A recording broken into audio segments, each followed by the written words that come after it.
Does the thought of networking with other people in your field stress you out? Well, then today's episode is going to be for you. Today I'm going to talk about the importance of networking for the growth of our business and our art. My name is Rob Guillory. I'm a comic book artist, and the purpose of my channel is to encourage, inspire, and I hope give insight into the strange world of comics. Let's get into it.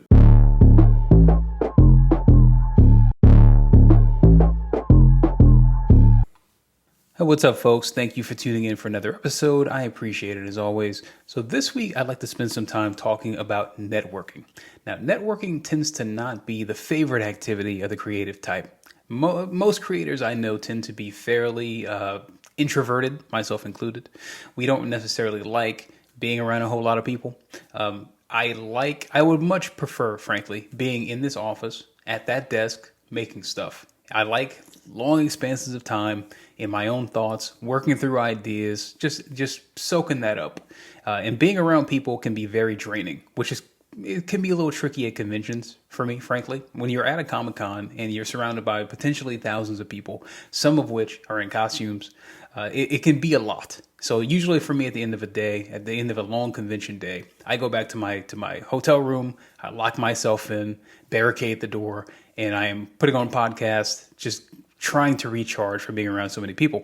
So networking has never been the most exciting part of the job for me. And it's not that I don't like people. As I said, I'm just an introvert.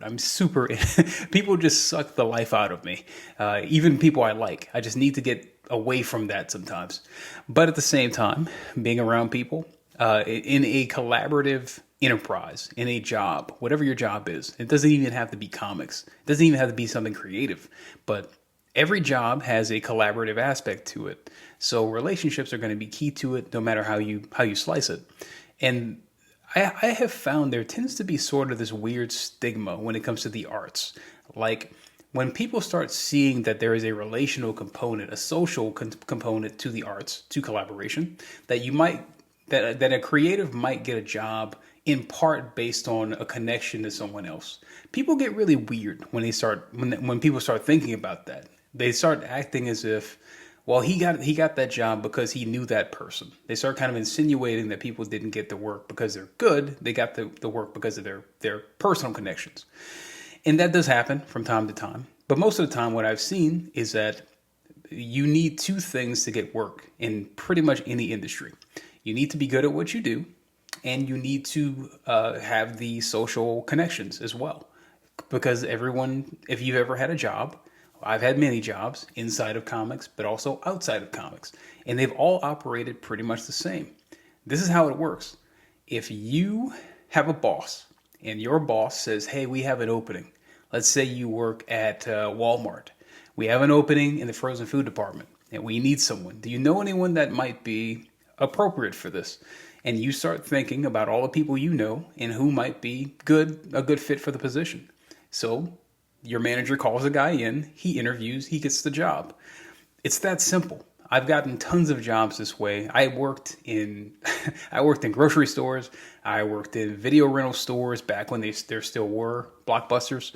I've worked all over the place. And comics, I have found, isn't all that different from that industry. And in fact, Hollywood, film and television, very much the same thing. It's very relational. It's a lot of phone calls. It's a lot of trying to get to know one another and seeing if there's any kind of overlap in terms of our interests. Do we fit? Do two different people fit together and gel enough to make a thing? So the relational aspect, especially in creative enterprises, is very, very important. And that's not something we need to be ashamed of. That's just par for the course. So if you're wanting to be in comics, you need to know how to work with people. You need to know how to meet people, and you need to know kind of basic social skills to be able to move forward in your industry. And again, it's not just who you know, it's also what you can do. But I think I have found when I look at the people who are the most, who have been in the industry the longest, who also tend to be very prolific, they tend to have two things. They tend to, on one hand, be very, very good at what they do. On the other hand, they tend to be very, very easy to deal with, like socially. Like relationally, they're very easy to deal with. There's not a lot of drama. They do what they say. And those two things together, I think, equal a long career. I don't think that's a coincidence.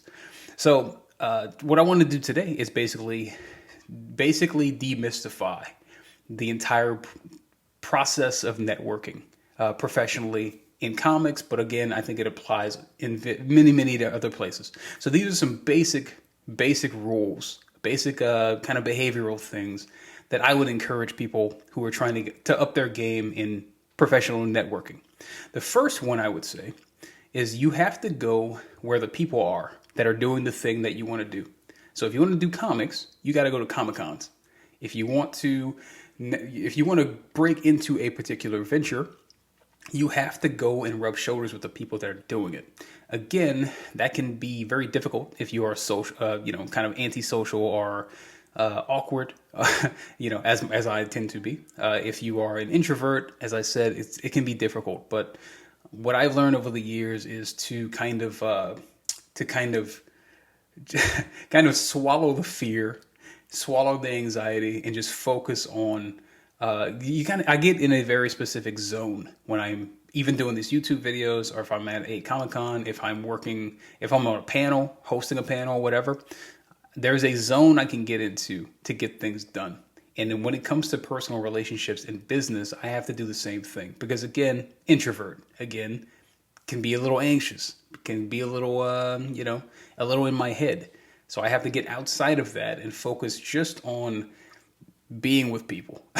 It's that simple. Go where the people are and just be with them. And just be conversational, have a good time. Don't focus so much on what you can get from the relationship. Just focus on making the relationship. It's really not all that different, frankly, from just making friends. It's not that hard. Secondly, I would encourage you lead with humility. Do not come from a position of kind of puffing yourself up. Don't talk about all your accolades, all that kind of thing. Like that stuff will come up. But lead with humility. When I went to conventions, and still to this day, if I'm trying to, if I'm meeting new people, if I'm at a function and I'm starting to kind of network in that way, I don't lead with the things I've done. I just lead with humility as a person. Like, hey, how are you doing? Like basic social things. Like I don't lead with puffing myself up. So humility first, be humble. Don't focus on what you can get from the other person. Just focus on the other person as a person and having a basic conversation. Next, and kind of ties into what I just said, less is more. Now, what does that mean? Now, what I've noticed over the years, when I was breaking into the industry, but also since I've been in the industry and I get emails from people all the time. And usually a lot of these people are brand new to the industry. They're looking to break into it. There tends to be a really bad habit of just leading with a huge email. I'm talking paragraphs of email, just too much data.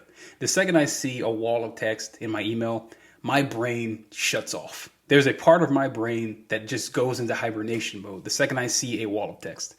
And the thing is, pretty much most professionals, when they see that, will react the same way. They might delete the email. They just may not pay any attention to it because it's just too much.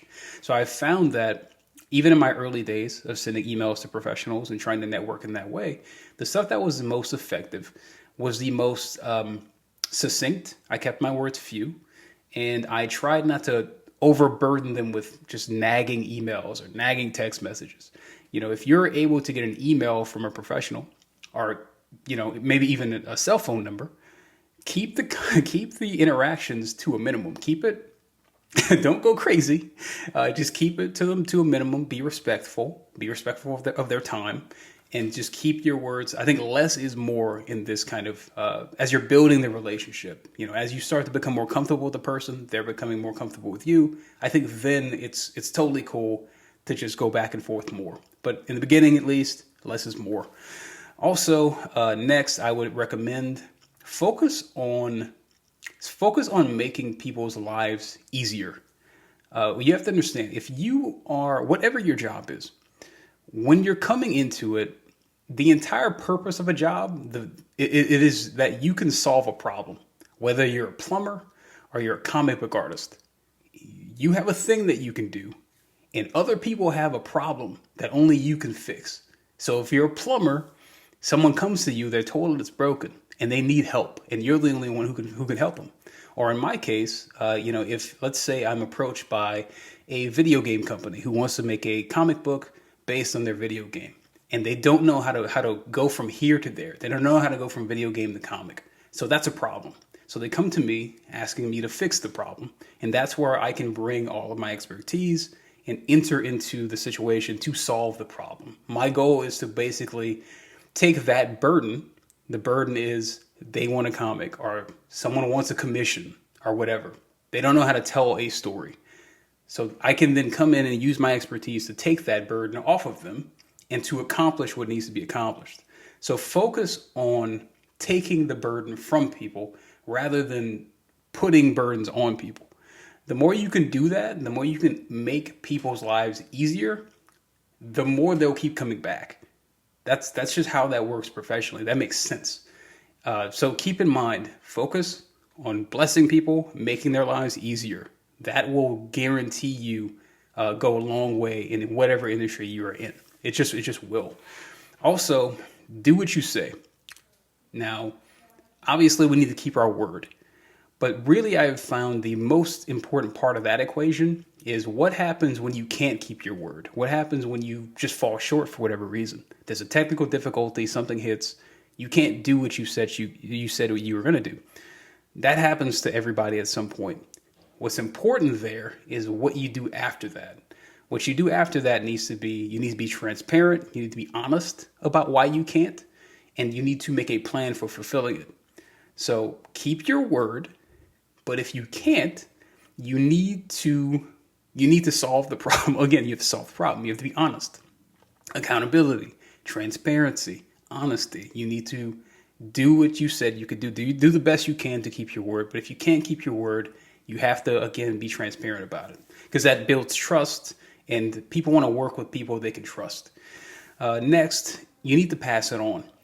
So, as I said, it's relational. So especially in a venture like comics, you are always looking at, people come to you and they say, hey, can you do this thing? And if you say, well, I can't because I'm too busy right now, the best thing you can do in that situation is you could start to think about who in your circle would be good for it. Because again, you're trying to solve a problem. Someone is coming to you saying, hey, we have this project. We want to do this project. Would you be interested in this project? And if you can't solve that problem, the best thing you can do is try to connect them with someone who can. So again, pass it on. I have a stable of people, guys I know in the industry, folks who are really reliable, that if anything comes down the pike that I am unable to fulfill, I'm too busy, or I'm just not right for it, I'm always passing the work along. I think it's a good idea to just pass blessings along. I think that tends to come back around. So it's just a good practice. And lastly, this is the big one. This is a really big one. Avoid drama people. Avoid drama people. And I don't think I need to go too much into that. There are just some folks in life that just like drama. They like stirring things up. They get something from it. If you could steer stay as far away from that as possible, because drama people don't last long. They may be around for a bit. They don't have any people who are constantly stirring up strife. They're on a clock. They won't be around for very long because eventually they're going to burn every bridge. It's just how that works. So these are really simple, very, very simple kind of rules that I kind of try to live by. A lot of this can seem very common sense, and a lot of it is. But again, I think that we overcomplicate things, and we tend to think sometimes that these people in these positions, whether it's in comics or in TV and film, whatever, we tend to think of other people as if they're not human, and that gets weird. The truth of the matter is, we all sort of are. We're just people. Everyone's just people. Everyone's just trying to do their job. They're trying to accomplish whatever they're trying to accomplish, and if you can help them to accomplish that, the connection is going to be an easy one. If someone says, again, like I said, if someone comes to you and says, I really want to do this comic, but I don't know how to get there. If you can then come alongside them and say, hey, I actually have some I have some tools that I think could be helpful to you. That's going to ingratiate you to that person forever. I mean, that is how a professional network is built. It is a series of just humans coming into contact, building a relationship, helping one another. Helping one another is huge to this. And the more you kind of pass that around, the more people start to think of you. People start to come to you whenever a project comes up. I have numerous projects I'm working on right now, work for hire projects that came together because someone at this video game company knew me and knew I was reliable, knew I had good work. They referred me for the job, and I got the job. Or other various projects at Marvel, DC, whatever. It is the quality of the work, but it is also professional connections. It's people. Because all these companies are made up of people. That's the secret. That's the secret that people forget about. So focus on that. Focus simply on being human and focus on treating people well. Focus on trying to lighten people's burdens and focus on being excellent at whatever you do. It's really not that simple. This episode may fall completely flat, but it's true. It's not overly complicated. People are people, and people want to hire people, and people want to network with people and collaborate with people. But they want to collaborate with people that, again, will not bring a bunch of drama into their lives. They want to network and work with people that are reliable, that will always come through in a pinch, and are fun to be with.